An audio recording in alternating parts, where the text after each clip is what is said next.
नमस्कार दोस्तों, GS special series में मैं एक बार फिर से आ गया हूं आपके लिए स्पेशल क्लास लेकर important aspects of Russia Ukraine crisis के लिए। इसमें हम बात करेंगे कुछ ऐसे और इंस्टीट्यूशंस की जिनका अभी हाल ही में नाम आया है, जैसे कि आप देख सकते होंगे United nation human rights commission, human rights council, साथ ही साथ इसमें यूनाइटेड नेशन जनरल असेंबली, इसमें साथ ही साथ यूनाइटेड नेशन सिक्योरिटी काउंसिल और भी कई सारे इंस्टीट्यूशंस। तो उसी रिस्पेक्ट में मैं जैसे पिछली बार आपके लिए लाया था स्विफ्ट नॉर्म्स के बारे में और अलग अलग इंस्टीट्यूशंस के बारे में, और आज मैं फिर आपके सामने हाजिर हूं कुछ नए इंस्टीट्यूशंस का नाम लेकर। तो आज जो हम बात करेंगे उन संगठनों की बात करेंगे जो इस रशिया यूक्रेन क्राइसिस में जिनका नाम बार बार उछल कर आ रहा है, और उनके बारे में जानने की कोशिश करेंगे कि आखिर उनका इस समय इस परिप्रेक्ष्य में क्या महत्व है और वो क्या कार्य कर रहे हैं। जिसमें हम आज बात करेंगे संयुक्त राष्ट्र सुरक्षा परिषद की, संयुक्त राष्ट्र महासभा की, अंतरराष्ट्रीय परमाणु ऊर्जा एजेंसी की, और साथ ही साथ बात करेंगे संयुक्त राष्ट्र मानवाधिकार परिषद की। तो चलिए शुरू करते हैं अपनी इस स्पेशल जीएस क्लास को और देखते हैं इसमें हम क्या जान सकते हैं। तो सबसे पहला टॉपिक उठाते हैं हम संयुक्त राष्ट्र सुरक्षा परिषद का। आप सभी जानते हैं कि हमारे यहाँ सुरक्षा, हमारे विश्व में सुरक्षा को मेंटेन करना एक बहुत ही जरूरी है, क्योंकि अगर हमारे यहाँ पीस और हार्मोनी रहेगी तो किसी भी देश का विकास हो पाएगा, किसी भी देश का आर्थिक विकास संभव है। तो उसी परिप्रेक्ष्य में सन 1945 में इस संयुक्त राष्ट्र सुरक्षा परिषद की स्थापना की गई, जिसका हेडक्वार्टर आपका न्यूयॉर्क में रखा गया। यह संयुक्त राष्ट्र की 6 स्थापित महत्वपूर्ण संस्थाओं में से एक था, जिसका कार्य था कि विश्व में एक लॉ एंड ऑर्डर को मेंटेन रखना, वर्ल्ड में पीस को और हार्मनी को मेंटेन करना। जिसमें इसका स्ट्रक्चर की अगर हम बात करें तो लगभग 15 मेंबर्स इसमें पार्टिसिपेट करते हैं, जिनमें 5 परमानेंट मेंबर्स हैं और 10 नॉन परमानेंट मेंबर्स हैं। अब जो इसमें 5 परमानेंट मेंबर हैं वो तो एक पूर्णकालिक सदस्य के रूप में कार्यरत रहते हैं और उनके पास अलग अलग तरह की शक्तियां हैं, लेकिन पहले हम बात करते हैं नॉन परमानेंट मेंबर्स की। तो जो ये 10 नॉन परमानेंट मेंबर्स हैं, इनका जो चयन होता है वो हर 2 साल पर होता है, 2 साल के कार्यकाल के लिए। तो हर 2 साल पर इनका 2 साल के कार्यकाल के लिए इनका चयन होता है, और ये चयनित होकर कहां से आते हैं? तो ये चयनित होकर यूनाइटेड नेशन जनरल असेंबली से आते हैं। भारत इस बार फिर से यूनाइटेड नेशन सिक्योरिटी काउंसिल का मेंबर बना है और कुछ कमेटीज का अध्यक्ष बनने का भी भारत को मौका प्राप्त हुआ है। अब हम बात करें अगर 5 परमानेंट मेंबर्स की, यानी कि 5 जो पूर्णकालिक सदस्य हैं, इनके पास एक वीटो शक्ति होती है। इसका मतलब यह है कि अगर इन 5 में से किसी एक ने भी किसी रिजोल्यूशन पे, किसी प्रस्ताव पर नो का वोट दे दिया तो वो प्रस्ताव वहीं से खारिज हो जाएगा, वहीं से रद्द हो जाएगा, वो पास नहीं हो पाएगा। अर्थात इसका कहने का मतलब यह है कि अगर आप यूनाइटेड नेशन सिक्योरिटी काउंसिल से कोई प्रस्ताव पास कराना चाहते हैं तो आपको 5 के 5 पूर्णकालिक सदस्य का यस में या नो में, जिस तरह का भी आप पास करना चाहते हैं, उसमें वोट पॉजिटिव ही होना चाहिए। अगर एक का भी वोट अपोजिट में आया तो वहां से वो प्रस्ताव खारिज हो जाएगा। तो ये कुछ बेसिक बातें थी संयुक्त राष्ट्र सुरक्षा परिषद की। अब हम आगे देखते हैं हमारा अगला कौन सा होगा। तो आप देख सकते हैं ये संयुक्त राष्ट्र सुरक्षा परिषद की बैठक चल रही है। इस बार कई कमेटीज में कमेटी ऑन टेररिज्म पे भारत भी अध्यक्षता करेगा, और हम इसमें देख सकते हैं कि कैसे सारे मेंबर्स डिस्कशन कर रहे हैं। चलिए अगला हम देखते हैं यूनाइटेड नेशन जनरल असेंबली के बारे में पढ़ते हैं, और ये क्या होता है। तो जिस प्रकार हमारे एक देश में एक संसद कार्य करती है, जिस प्रकार हमारे देश में पार्लियामेंट वर्क करती है, लेजिस्लेशंस बनाती है और बजटिंग का काम करती है, ठीक उसी प्रकार संयुक्त राष्ट्र महासभा भी कार्य करती है यूनाइटेड नेशन यानी संयुक्त राष्ट्र के लिए। यह एक कभी कभी एक वर्ल्ड की पार्लियामेंट भी कही जाती है, यह विश्व संसद भी कही जाती है। सन 1945 में इसका भी गठन हुआ। यह भी संयुक्त राष्ट्र सुरक्षा परिषद की तरह एक एजेंसी है यूएन की। इसका हेडक्वार्टर आपका न्यूयॉर्क में पड़ता है, और इसमें लगभग 193 मेंबर कंट्रीज अभी भी मौजूद हैं।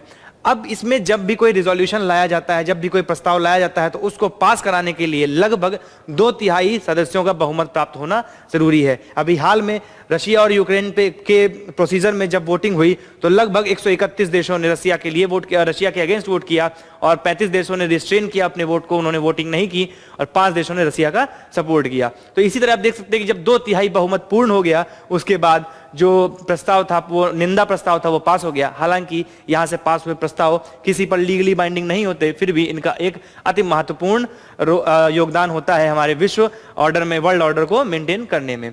लगभग अगर हम बात करें यूनाइटेड नेशन जनरल असेंबली की, तो इसका जो अध्यक्ष चुना जाता है वो प्रतिवर्ष चुना जाता है। प्रतिवर्ष यानी 1 साल के टर्म के लिए इनका अध्यक्ष चुना जाता है। और अगर भारत की बात करें तो भारत की विजय लक्ष्मी पंडित एकमात्र भारतीय हैं जिन्होंने यूनाइटेड नेशन जनरल असेंबली की अध्यक्षता को प्राप्त किया है, उनकी अध्यक्षता की है। उसके बाद से कोई भी भारतीय इस पद तक पहुंचने में असफल रहा है। तो ये थी कुछ बातें यूनाइटेड नेशंस जनरल असेंबली की, यानी कि संयुक्त राष्ट्र महासभा की। तो आप फोटो देख सकते हैं, इसमें दिखाया जा रहा है कि मीटिंग चल रही है, वहां मीटिंग्स में डिस्कशंस होते हैं, बजटिंग प्रोसेस होता है और अलग अलग तरह के कार्य यहां पर किए जाते हैं हमारे संयुक्त राष्ट्र से। अगला हम इसमें देखें तो अगला जो इंपॉर्टेंट एजेंसी है यहां पर वो इंटरनेशनल एटॉमिक एजेंसी है, यानी कि हमारे यहाँ जो काम करती है ये परमाणु ऊर्जा के सुरक्षा के लिए काम करती है, उसके रख रखाव के लिए कार्य करती है। सन 1957 में सन 1957 में ड्वाइट एल्सेनहावर नाम के राष्ट्रपति थे यूएसए के, उन्होंने अपना एक स्पीच दिया, उन्होंने एक एड्रेस दिया यूनाइटेड नेशन जनरल असेंबली में एटम्स फॉर पीस का। उसी से इस संगठन की स्थापना मानी जाती है, ऐसा कहा जाता है कि उसी के बाद से इस संगठन की स्थापना कर दी गई थी।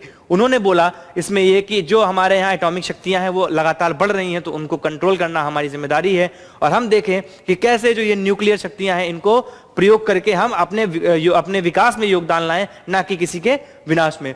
तो ये जो आपकी एजेंसी होती है अंतरराष्ट्रीय परमाणु ऊर्जा एजेंसी, ये यूनाइटेड नेशन जनरल असेंबली को रिपोर्ट करती है टाइम टू टाइम, और ये देखती है कि कैसे सारी कंट्रीज परमाणु ऊर्जा का प्रयोग कर रही हैं। इसके साथ ही अगर हम बात करें यहां पर, तो ये एक नॉन प्रोलिफरेशन ट्रीटी हुई थी 1961 में, उसका भी रखरखाव करती है, उसकी भी देखभाल करती है। उस संधि के अंतर्गत जो भी न्यूक्लियर वेपन स्टेट्स थे, जो पहले से जिनके पास न्यूक्लियर स्टेट्स थे सन 1960 तक, उनको छोड़कर बाकी किसी भी देश को न्यूक्लियर वेपन एक्वायर करने से रोकने का कार्य ये संस्था करती थी। भारत इस एनपीटी का सदस्य नहीं है। भारत हमेशा से कहता आया है, क्योंकि यह भेदभाव करती है या संधि भेदभाव करती है। अगर न्यूक्लियर पावर को हमारे यहां से हटाना है, डिसआर्मामेंट करना है विश्व से, तो इसमें सभी देशों को बराबर योगदान देना पड़ेगा। ये ऐसा नहीं हो सकता कि जो वर्ल्ड वॉर 2 में जो कंट्रीज जीती थी सिर्फ उनके पास न्यूक्लियर पावर रहे और बाकी सब इसको छोड़ दें। शायद इसीलिए एनपीटी का सदस्य भारत अभी तक नहीं बन पाया है। चलिए, तो ये बात हो गई आपकी अंतरराष्ट्रीय परमाणु ऊर्जा एजेंसी की। इसका कार्य सिर्फ परमाणु ऊर्जा की रखरखाव करना है, देखभाल करना है। इसका योगदान अभी हाल ही में जो यूरोप का सबसे बड़ा न्यूक्लियर पावर प्लांट है, जब उस पर बमबारी हुई, रशिया ने बमबारी की, तो उसमें इसका नाम उछल कर आया। इस वजह से ये एक इंपॉर्टेंट संस्था इस बार बन जाती है। अगला अगर हम देखें तो ये आप देख सकते हैं IAEA का लोगो है, ठीक है। इसका जो हेडक्वार्टर है वो हमारा कहां पर है, तो इसका हेडक्वार्टर जो है हमारा वो वियना में है, ऑस्ट्रिया में। तो वियना ऑस्ट्रिया में इसका हेडक्वार्टर स्थित है। अब अगर हम बात करें हमारे United nation human rights council की, यानी कि संयुक्त राष्ट्र मानवाधिकार परिषद की, तो संयुक्त राष्ट्र मानवाधिकार परिषद का बहुत अहम योगदान होता है हमारे मानवाधिकारों के सुरक्षा के लिए। तो सन 2006 में इसकी नींव रखी गई। 2006 में ये एक अंतरराष्ट्रीय संस्था बनाई गई, यूएन की स्पेशलाइज्ड एजेंसी बनाई गई, जिसका मुख्यालय जेनेवा यानी कि स्विट्जरलैंड में स्थित है।